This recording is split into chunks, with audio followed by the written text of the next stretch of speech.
29/11/2025 বালিয়ার কাইজা সরাসরি ধাওয়া পাল্টা ধাওয়া চলছে। বিগত সময়ে প্রায় 2 ঘন্টা বাড়ির মধ্যে বিভিন্ন ঘর ভাঙচুর চলছে।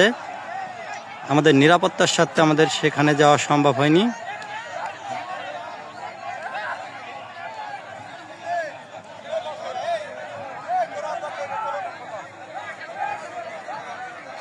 নুরু মাতুব্বরের দল বনাম আজাদ খন্দকারের দল ধাওয়া পাল্টা ধাওয়া চলছে। ইট পাটকেল মারামারি হচ্ছে, হয়তোবা ভিডিওতে ইটগুলো দেখা যাচ্ছে না, ইট ছুটছে।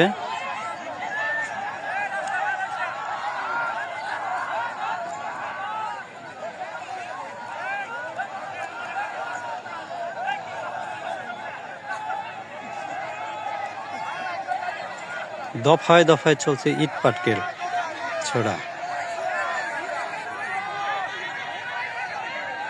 डाल है डाल है